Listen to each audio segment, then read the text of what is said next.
NutriCast. So with the right partner, you can 100x your life. Like, my belief is who you marry has this, or partner up in a significant way, has the most significant impact on the quality of your life. I don't think any other decision that you make has a bigger impact than who you marry. So in the right marriage, you're going to do extraordinarily better because you're going to support each other. It's not 1 + 1 = 2. It's 1 + 1 = 1,000, right? Welcome to Think Business with Tyler, sharing our methods and strategies for success. Join in on our conversations with business owners as we highlight their triumphs and detail how they overcame the challenges they faced while continuing to grow and scale their business. It's time to think life, think success, and think business with your host, Tyler Martin. Can you imagine building 4 successful companies, selling 3 of them, and then plunging into the tech world with your very first startup? Well, that's exactly what Heidi Decoux did, and she's here to share her incredible journey. But here's the kicker. She says that the pivotal decision in her career wasn't a business move, but a personal one, her divorce. It's raw, it's real, and it's packed with insights that might just change how you think about balancing business and life. Let's hear Heidi's story now. Hey, Heidi, welcome to the Think Business with Tyler podcast show. How are you doing today? Good, Tyler. Thanks for having me today. Yeah, thanks for being here, Heidi. I'd love to start out learning about you a little bit. First, I'd love to learn what you do professionally, and then maybe a personal tidbit if you have something to share. Sure. So I have a tech startup.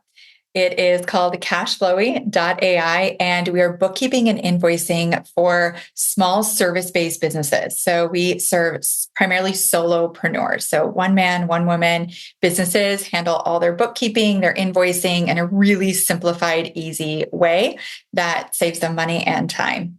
And this is before I go on to the next thing, I just want to say, is this all AI is doing all of this? Or is there some back office helping with that? Yeah. AI. I mean, we do have accountants that do like the catch-up accounting, and we're building out a tax integration. So CPAs will actually look at the return after the AI does it, but the AI is doing a lot of the heavy lifting.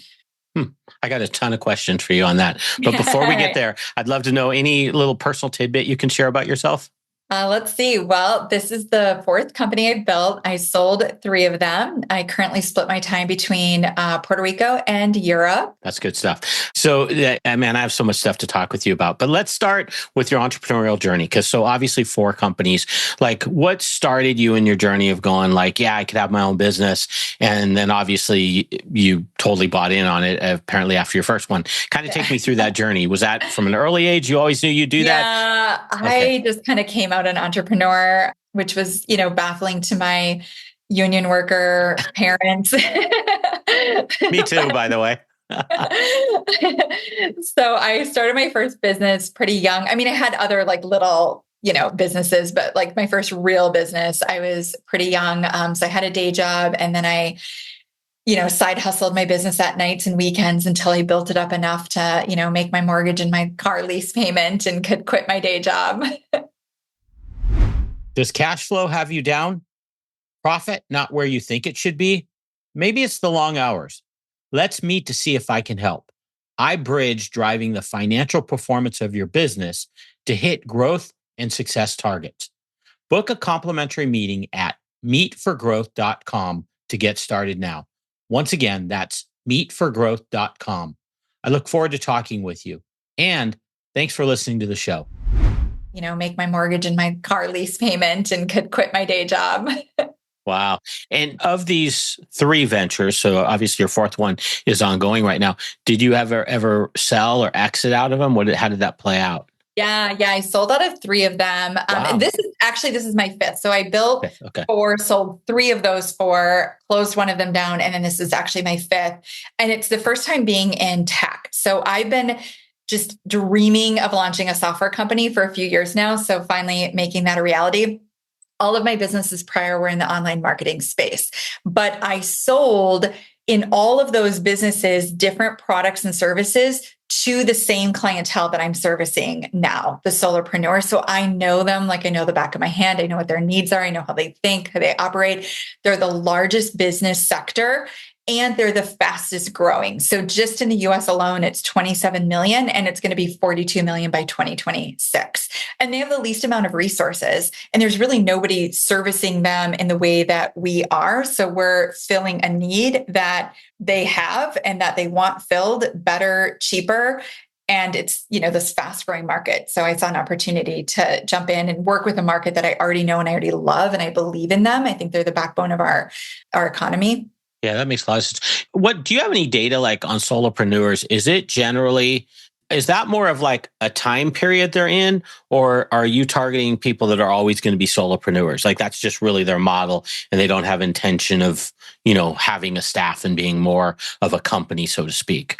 It's a mix of both, but the majority of solopreneurs we're finding through both research and our own analysis and, studies and whatnot is that a lot of them, especially the Gen Zers, this is a freedom business. They want to have lifestyle freedom, meaning like location freedom, time freedom, and they want to make enough money to live a comfortable life, but they're actually not seeking to grow something really big. Like they want to have this simple, small business that turns out a comfortable income, gives them plenty of free time, gives them location freedom, and they're doing something that they feel is, bringing value to the world. But it's less about their passion and more about like a freedom type business. With that said, there are obviously solopreneurs that are working for something bigger, and this is just like a stepping stone for them. But we're seeing a big group of them, especially the younger ones, the Gen Zers, that this is a lifestyle choice. Yeah. So it's like a lifestyle business, basically, the majority, business, yeah. Or at least your ideal target, probably. Okay. Makes sense. So I kind of want to circle back on this whole entrepreneurial, just your whole spirit of it. One thing in my research with you that I thought was interesting. So reading about you, you said, hey, I built 3 companies. I sold 3 companies, but the best move I ever made was divorce. I find this interesting because I always love talking with guests that are married while they're running a business. Some say, oh my God, my wife or my husband, I don't say anything about the business. Others say we're taking walks every single night talking about the business and it's the greatest collaborative thing ever. I'm curious where you stand in terms of how marriage and growing and scaling a business fits in, and how did divorce end up being the best part of growing and selling 3 businesses? So with the right partner, you can 100x your life. Yeah. Like my belief is who you marry has this, or partner up in a significant way, sure, has the most significant impact on the quality of your life. I don't think any other decision that you make has a bigger impact than who you marry. So in the right marriage, you're going to do extraordinarily better because you're going to support each other. It's not 1 + 1 = 2. It's 1 + 1 = 1,000, yeah, right? But in the wrong marriage, it's the opposite, right? It's not like you're one, it's like a negative. Yeah, it's like a takeaway. Negative 100 that you're fighting against. So like since my divorce, just the amount of energy and time and bandwidth and life force and stuff that's come, like I wouldn't be building cash flowy right now if I was still in that marriage, because there's no way that I would have the support and the time and the bandwidth to build this much bigger company. Before, I've had really nice businesses, but definitely on the smaller side, I'm swinging for a much bigger friends, a much bigger market. And I have the life force to do that. And I do look forward to being in a partnership again, and one that's aligned and powerful, and that we, 1,000x each other's lives. But until then, I do much, much better, alone. Like you're better off being alone than in a bad partnership. Once you can find a great partnership, amazing. That will, amplify everything that you're doing.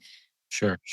That makes a lot of sense. So what do you find, like, what were, if you don't mind me asking, when you were building these 3 companies, what was some of the friction, or what was it you just couldn't totally dedicate always to those businesses, or you weren't getting the support sometimes from your partner in terms of things you were doing? I'm just curious, like what caused some of that what was some of that friction?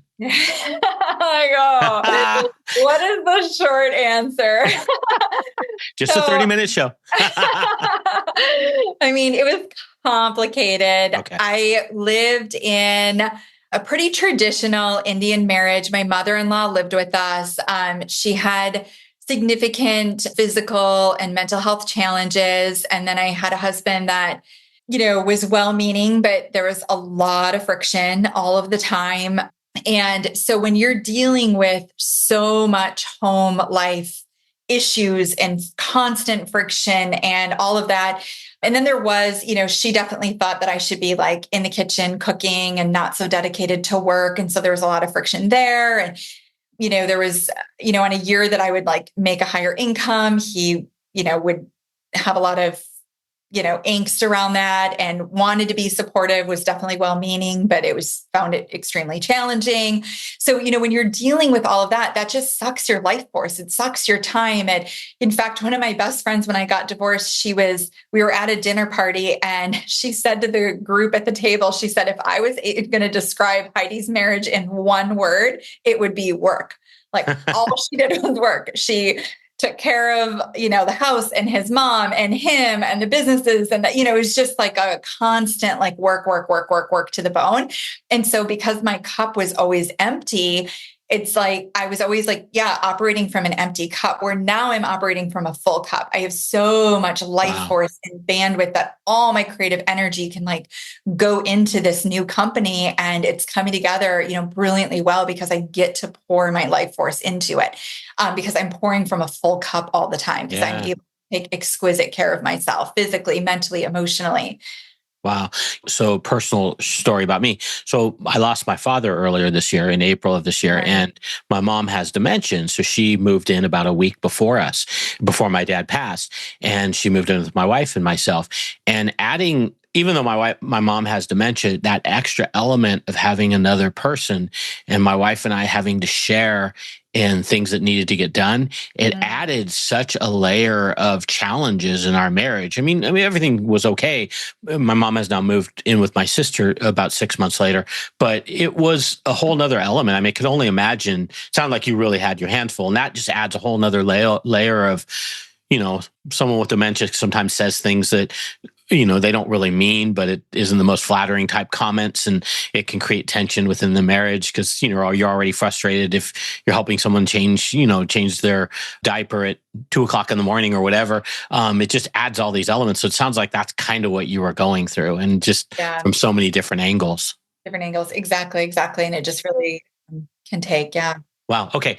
On to more positive things. I want to talk about profit margins, because I know this is something researching you is important. Many times when you talk to business owners, whether it be a solopreneur or a $10 million company, I am often surprised how many business owners don't really know what their gross profit margin is. Might know a little bit of what their net profit is, but not totally. What's your thoughts around understanding those numbers and getting the most out of them? Yeah, you have to know your numbers. You're not going to be able to make good, smart business decisions. And that's part of the brilliance of Cashflowy is a system like, say, a QuickBooks, Xero, FreshBooks that's made for a much bigger business. So a solopreneur, it's clunky, it's overwhelming, it requires a human bookkeeper, and they still don't know their numbers, and their bookkeeper barely gets back to them. And, they're just in this constant, where with Cashflowy, they know their numbers, their cash flow projections. They know why these numbers are important. We actually educate them on how to make better business decisions based on their numbers. They have that sleek real-time dashboard, to go by. And so that's really the problem that we're solving for the solopreneur. But it's important for whatever business you're in, and however big or small it is, you've got to know your numbers, or you're not going to be able to make smart business decisions. Because the reality is, when you dissect your business, chances are 80% of your income is probably coming from 20% of your efforts, or something close to that, right? Or at least it's 70-30 or whatnot. And if you don't know what that is, you're not going to be able to double down on the things that are actually working and let go of things that you maybe are emotionally attached to, or they used to work and they stopped, and you're just like in the habit of them, or whatever it is. And you're not realizing that they're actually wasting your time, and you need to be doubling down over here and letting these go. And you're going to get significantly better results, spending less time, energy, and bandwidth. So in terms of getting better profit margins, whether it be gross or net profit, any thoughts around what you see business owners can do to improve that? Is there anything like that stands out for you? Yeah. Systematize every single thing in your business. Automate anything you can. Don't be afraid of technology. Technology has gotten so good, and it's getting better by the day. It's getting less expensive, easier to use. Don't be scared of AI tools. There's a lot of AI tools that you can get working for you in like 15 minutes. It's not this thing that's going to take you like an entire Saturday to figure out, right? There are things like that, but there's a lot of things that are actually quite easy, inexpensive, even maybe free, that can automate a bunch of tasks, and then things that can systematize so that they just go faster, smoother. Your team should have an SOP, a standard operating procedure, for every single thing in your business. I have SOPs for my whole personal life and my business. Like, everybody follows SOPs all the time. That way, everything gets done highly efficiently. It gets done correctly.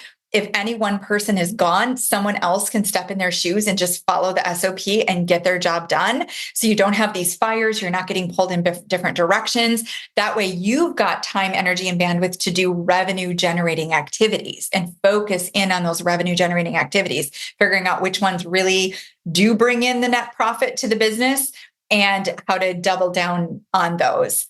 Yeah. Where do you feel like in terms of SOPs, and I think you kind of alluded to it a little bit, but are you of the camp that an SOP should be every step is listed, or is it more of like maybe like an overall kind of steps, but it's not every little single step to get through the process? It depends on what it is. So like Okay. for like our accounting and payroll and things like that, it is step by step and it's extremely detailed. Anything legal, step by step, extremely detailed. Things that are more in like the marketing wheelhouse and that are a little more subjective and that change frequently and we're doing different tests, that's a little more fluid and the overall picture of how we do something. Got it. Okay. Want to switch gears. I want to talk about cash flowy a little bit. Yeah. So did you imagine your typical customer, are they using Cashflowy as the first accounting tool they ever used? Or is it, hey, I'm using QuickBooks, make a switch over to us? Like what does that look like? That's such a good question. And we're just uncovering the answer to it. So we're still in beta right now. We actually go to market in Q1, early Q1, but we have about 100 paid betas and we're getting to know the market. So interestingly enough, of our target market, 69% of them are using Google Sheets for their bookkeeping. Wow. Okay. Yeah. So and out of our beta testers, it's a combination. Some are moving out of Google Sheets into Cashflowy. Others are moving away from another software, letting go their human expensive bookkeeper that's not very accurate or reliable, and moving into Cashflowy. So we do have both happening, but it'll be interesting once we go to market, kind of which market we take more of faster. So we're about to find out. Of the 69% that are using spreadsheets, we've been doing surveys and research on that audience to find out why. And we found two things. Either A, they went to like Xero or FreshBooks or whatever's website, and they got overwhelmed just with the fact that they've got all these packages to choose from that, deliver up all these accounting terms that they don't know. And so they just like exited and are like, screw it, I'm just going to stick to my spreadsheet. Or we have a lot of people in our survey, like hundreds, that said they actually set up an account, logged in, basically broke out in hives, logged out and canceled their account, and then went back to their spreadsheet. So that's, what's happening. So we're solving for that market where they actually have like this kind of Apple-esque experience and it just feels very like doable. Like they can, if you're a solopreneur, we strictly are for solopreneurs, they can do all of their bookkeeping in under 1 hour a month by themselves at least a 94% accuracy rate. To put that in perspective, their bookkeeper is probably around 70 if they have a good one, right? So significantly more accurate and they're full in control of all their numbers. And then their cost on that is significantly lower. Interesting. So are you guys going down the path of like being able to connect into like a Plaid or maybe direct bank connections? What does that, we have both. Yeah. Okay. So we have Plaid and then we're doing some direct APIs as well. We're building up some direct APIs at the moment, but we have Plaid so we can connect all their credit cards and bank accounts through Plaid. Yep. Okay. Which obviously makes it a lot easier. And then how do you deal with, I got to be honest, when you say like without a bookkeeper, and I do agree with your data, by the way, probably 70% of it may even be high in terms of accuracy. I know AI is good and it's come a long way, but even like, Intuit has built AI into their categorization and it's still abysmal in many cases. And sometimes it's not their fault. Sometimes the transaction data doesn't really have that much detail. So how do you guys get around that? Yeah. So here's the thing with AI. When companies like QuickBooks, FreshBooks, et cetera, have AI built in, but their AI is very stupid, which is not their fault. The reason is it's hard to make AI smart when you're servicing 10,000 different businesses and you've got 10,000 different options for each of them. And each of those options have sub options and It's like very hard to make AI smart. When we service one clientele that really has kind of one set of needs with like one sub option, if you really break it down, you can actually make AI really smart because it's just solving these simple problems. It's not solving this big complex pie. Got it. But I mean, there's still sometimes like on a transaction only has so much data. You know what I mean? Like, Sure. I don't know if you've seen that before, but sometimes like a transactional it just doesn't have any information to really tell you what it is. Yeah. Is there an elegant way that it handles that or what does it do? Right. So what it does is it pulls it into the review screen. So when you log in, everything that it wasn't sure about, it says, please review these. You go into the review and we made it very easy friendly where if it's income, it's in green. If it's an expense, it's in red. And then your categories, chart of account show up and you just click which one it is. If you're like, oh, this isn't any of these, I need a custom one in here because this is a custom funky thing in my business, you can just add, and then now as soon as you do those, you've trained AI that the next time that same thing comes in, it will categorize it in that way. And you can do that with one click. If you're a business owner feeling stuck in your business, overwhelmed, responsible for everything that happens, and working long hours, Tyler helps his clients develop processes, hire high-performing team members, and better understand their financial metrics and numbers to allow for a more predictable, less hands-on business. To schedule a free, no-pressure consultation, head to thinktyler.com and click the meeting button. Tyler would love to see if he can help you work on your business, not in your business. Schedule a consultation today at thinktyler.com. Think life, think success, think business. Hey, I'm Ryan Reynolds. Recently, I asked Mint Mobile's legal team if big wireless companies are allowed to raise prices due to inflation. They said yes. And then when I asked if raising prices technically violates those onerous two-year contracts, they said, "What the f*** are you talking about, you insane Hollywood ass?" So to recap, we're cutting the price of Mint Unlimited from $30 a month to just $15 a month. Give it a try at mintmobile.com/switch. $45 upfront payment equivalent to $15 per month. New customers on first 3-month plan only. Taxes and fees extra. Speed slower above 40 gigabytes. See details. You've trained AI that the next time that same thing comes in, it will categorize it in that way. And you can do that with one click.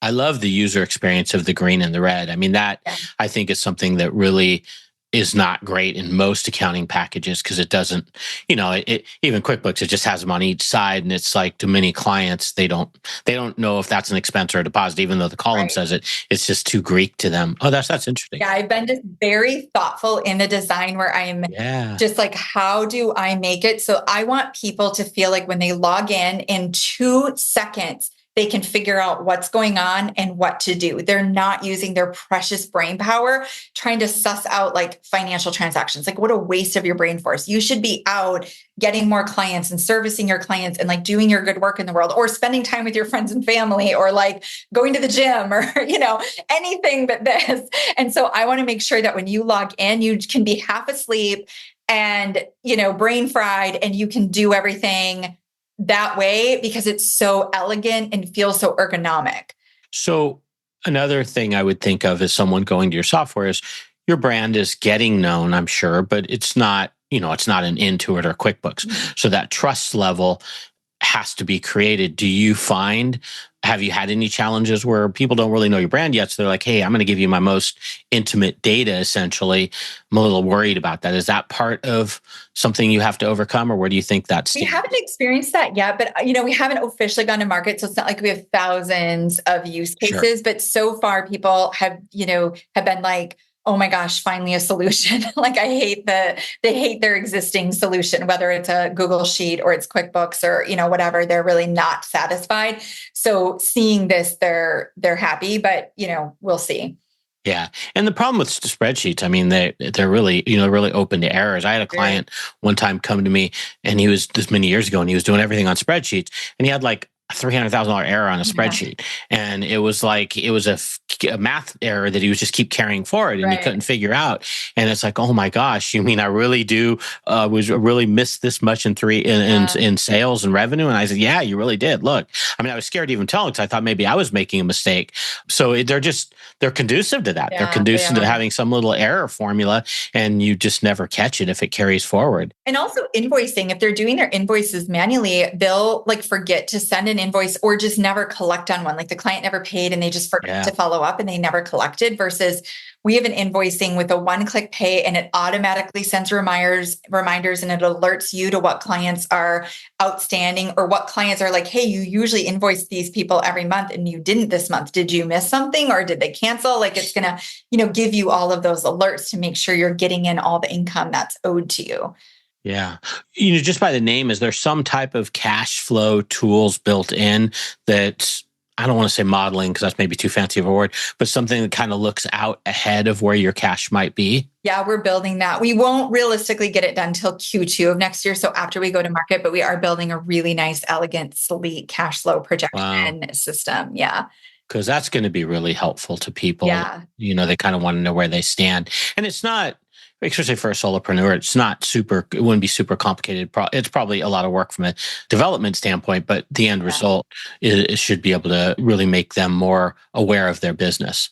Exactly. And once we launch that, we're going to be every quarter sending them an insights report. So we're going to give them key insights that we analyze in their business. Like we're going to tell them, hey, it looks like most of your income comes from these sources. The least amount of your income comes from here. And have you thought about this and this and that, so this really nice insight report that goes along with their cash projection. So again, they feel really in control of their business and can make smart, savvy decisions. Very cool.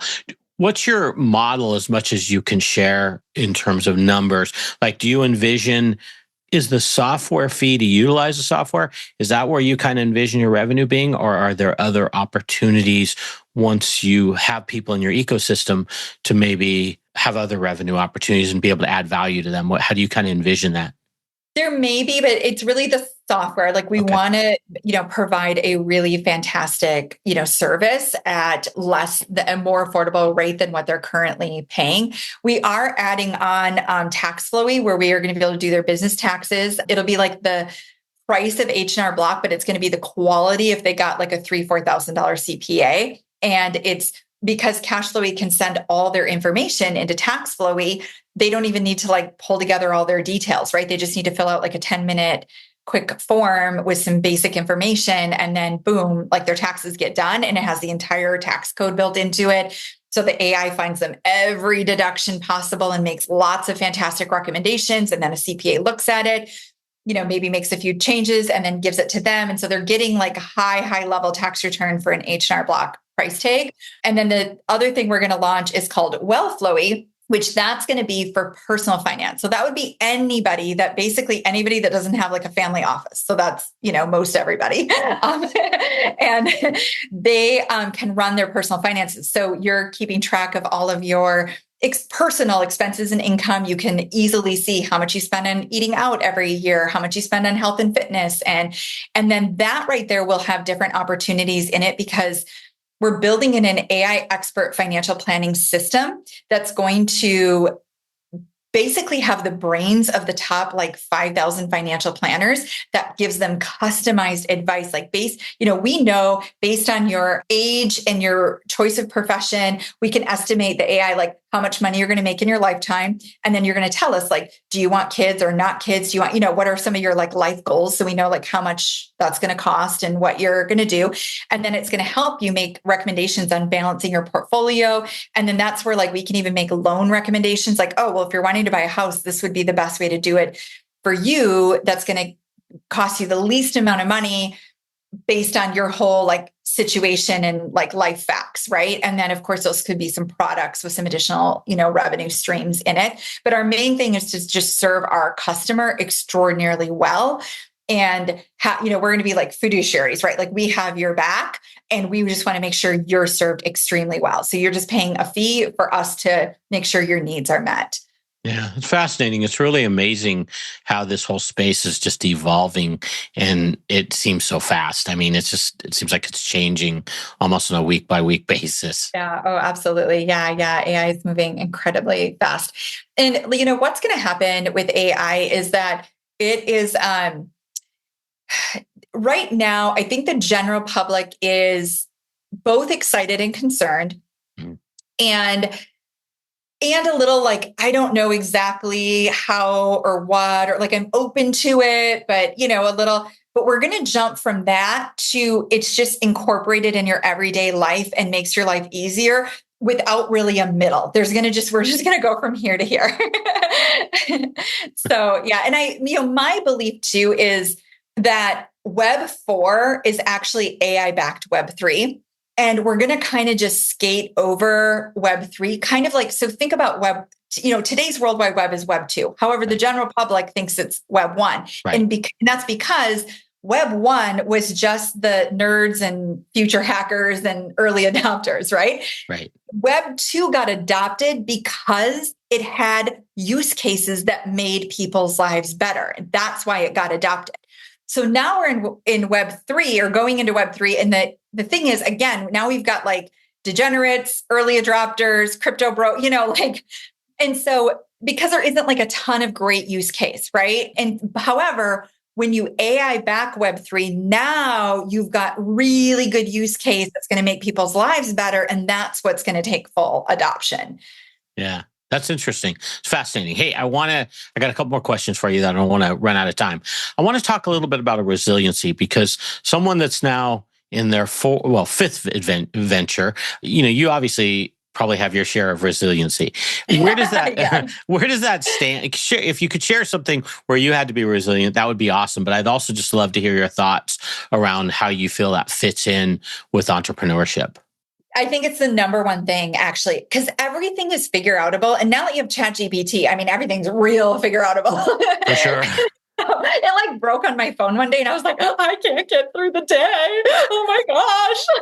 I'm with you. I don't know if you know, ChatGPT was down last night for about an hour. Oh, and really? I'm like, oh man, God, I was I like, know. That's funny. So, everything is figure outable. That's not the issue. You'll figure it out. If you dedicate yourself, you have to be tenacious and resilient. If you're not naturally really tenacious and resilient, don't start a business, honestly. Or you could do a lifestyle business, like a simple solopreneur. You can do that with just a, small to medium level of resiliency and tenacity. I think if you're in the right mix, because it's going to take more of that than anything else. Like you've got to have grit and you either have it or you don't. And if you don't, it's okay. There's other things you can do and you can live a beautiful life. But I would say it's number one because giddy up,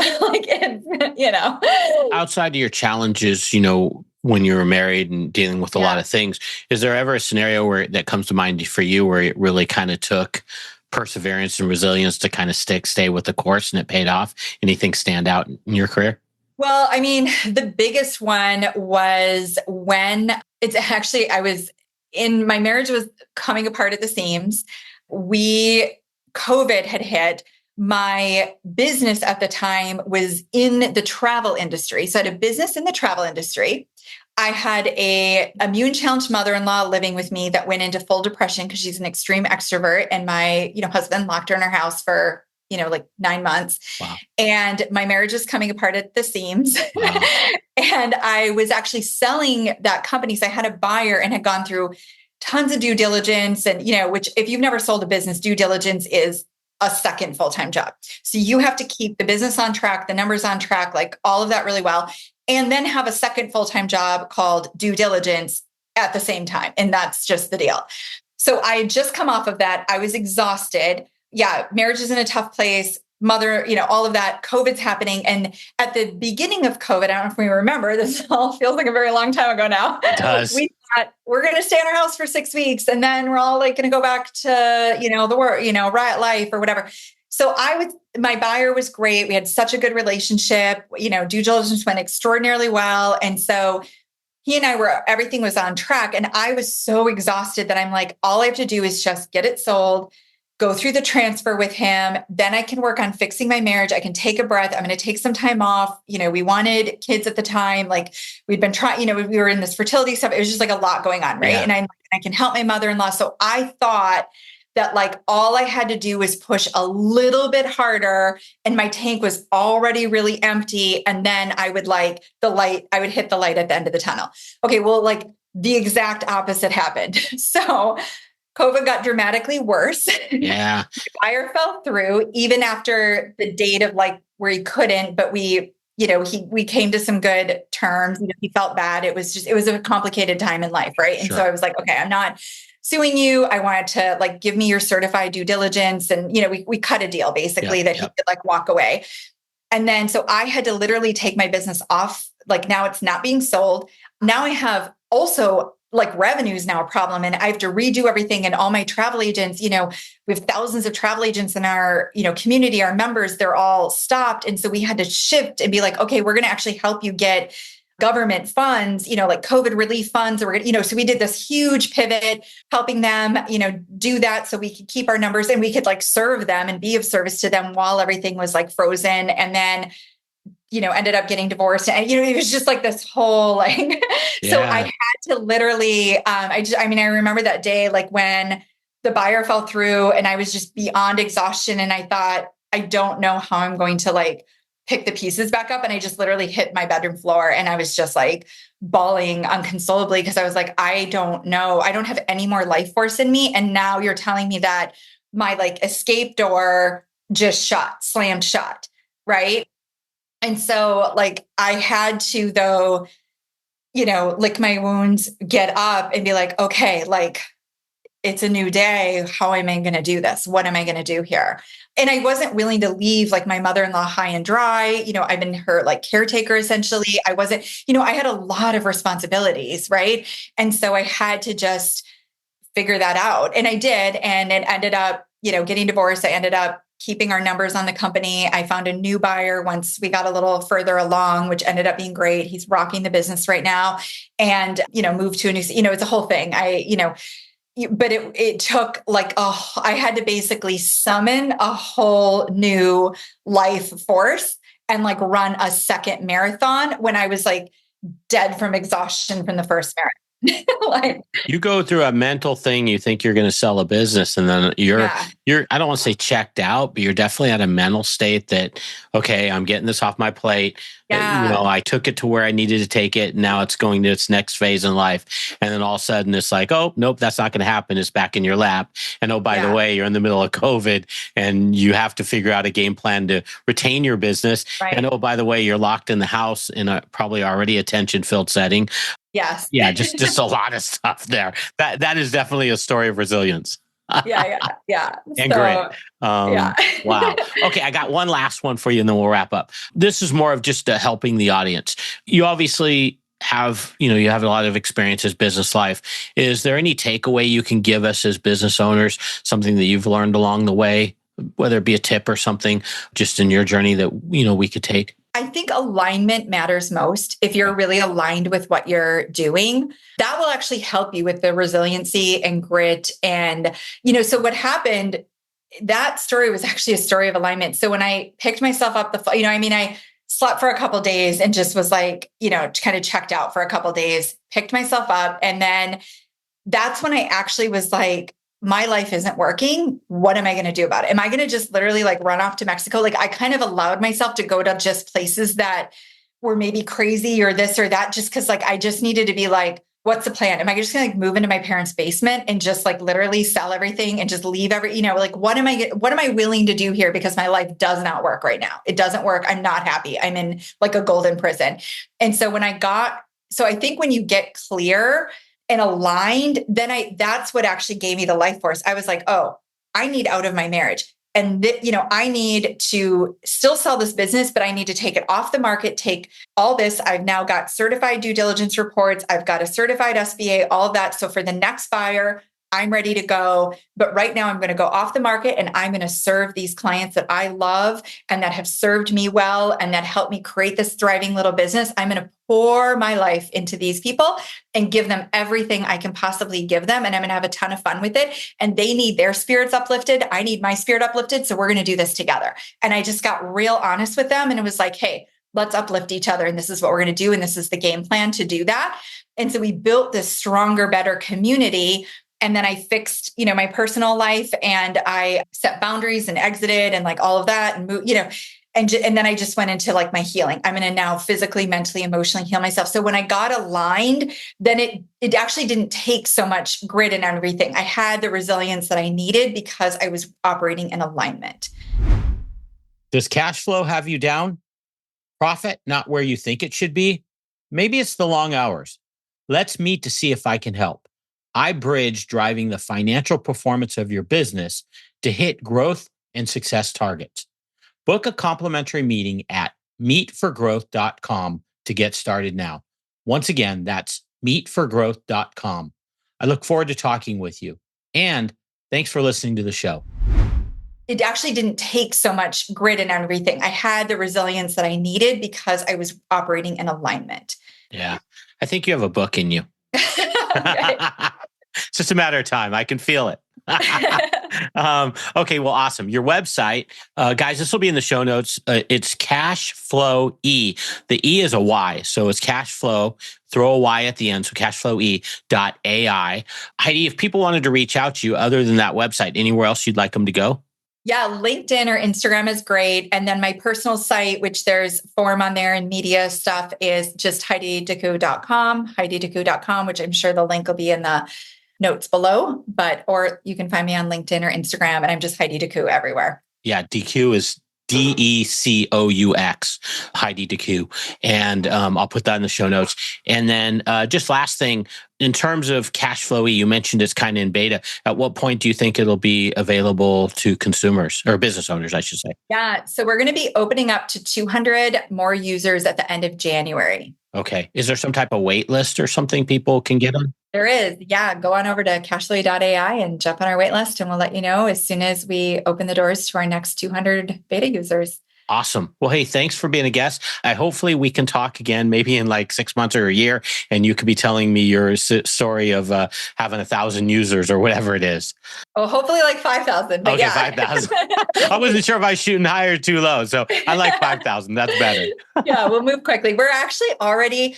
This is not even MVP. We're actually at about 1.5 of what we slotted. So we're really happy with it. We're just taking in small batches right now because we want to really work out the kinks and do a great job. And we're giving white glove service to everybody that comes in. So they're getting like 5 times what they're paying, in terms of like value. So that's why we're doing small batches. But once we get into next year, we'll be able to, start scaling quickly because we'll have our legs really under us.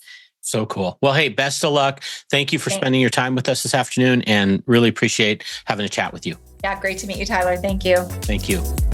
That's all for this episode of Think Business with Tyler. But we have plenty more resources to help you in your pursuit of business excellence on our website at thinktyler.com. If you'd like to be featured in a future episode of the show, feel free to reach out to us on social media at think_Tyler. We look forward to helping you think life, think success, and think business.